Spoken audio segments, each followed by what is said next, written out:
అమ్మ కనకదుర్గమ్మ ఎందుకు ఒక గొర్రెల కాపరిని బండరాయిలా మారిపో అని శపించిందో మీకు తెలుసా? విజయవాడకు సమీపంలో మొగలిరాజపురం అనే ఒక చిన్న గ్రామం ఉంది. ఆ గ్రామం పక్కనే రహస్యాలతో నిండిన పెద్ద కొండ ఉంది. రాత్రి అయిందంటే గట్టిగా గజ్జల శబ్దాలు, అరుపులు వినబడుతూ ఉండేవి. ఆ గ్రామంలోని ప్రజలందరూ ఆ కొండ మీద ఏదో శక్తి వెలసిందని నమ్ముతూ భయంతో ఆ వైపే వెళ్లడానికి సాహసం చేసేవారు కాదు. కానీ ఆ ఊర్లో ఉండే రామయ్య అనే గొర్రెల కాపరి మాత్రం భయపడలేదు. కొండ మీద వెలసిన శక్తిని చూడాలని ధైర్యం చేసి గొర్రెలను వెంటబెట్టుకుని కొండ ఎక్కుతాడు. అలా అతను ఉదయం అనగా కొండ ఎక్కడం ప్రారంభిస్తాడు. రాత్రి అవుతుంది, వర్షం కురుస్తూనే ఉంటుంది. పసుపు వర్ణంలో మెరిసే ఒక అమ్మాయి అతని దగ్గరికి వచ్చింది. ఆమె నవ్వుతూ, ఈ సమయంలో ఎక్కడికి వెళ్తున్నావు అని అడుగుతుంది. అతను నెమ్మదిగా, ఈ కొండ మీద ఏదో శక్తి వెలిసింది అని మా ఊరి వాళ్లు చెప్పారు, అందుకే చూడటానికి వెళ్తున్నాను అని అతను చెబుతాడు. ఆ అమ్మాయి చిరునవ్వుతో, అమ్మవారు ఎదురైతే ఏమీ కోరుకుంటావు అని అడుగుతుంది. అతను, నేను పుట్టుకతోనే పేదవాడిని,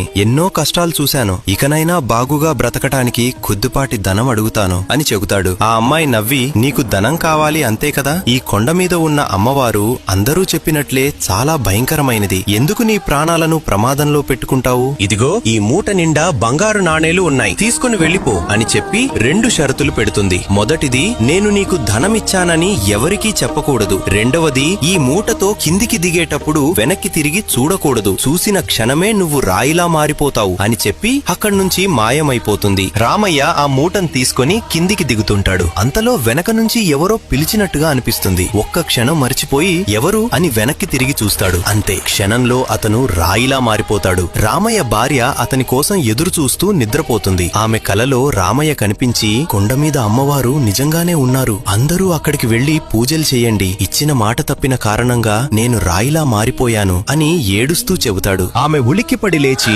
జరిగినదంతా ఊరిలో ఉన్న వాళ్ళందరికీ చెబుతుంది. వెంటనే అందరూ కలిసి వెళ్లి చూడగా అప్పటి వరకు ఎప్పుడూ కనిపించని ఒక రాయి అక్కడ దర్శనమిస్తుంది. ఆ రాయి మీద స్త్రీ చక్రం అలాగే పవిత్రమైన పాదముద్రలు స్పష్టంగా కనిపిస్తాయి. అప్పుడే అందరికీ అర్థమవుతుంది, రామయ్య దగ్గరికి వచ్చిన ఆ రూపం ఎవరో కాదు, సాక్షాత్తు అమ్మలుగన్న అమ్మ కనకదుర్గమ్మ. ఆ గొర్రెల కాపరికి కొండ మీద ధనం లభించిన కారణంగా ఆ కొండను నేటికి ధనకొండ అనే పేరుతోనే పిలుస్తారు. కనకదుర్గమ్మ అంటే మీకు ఇష్టం ఉంటే జై కనకదుర్గమ్మ అని కామెంట్ చేయండి. జై కనకదుర్గమ్మ.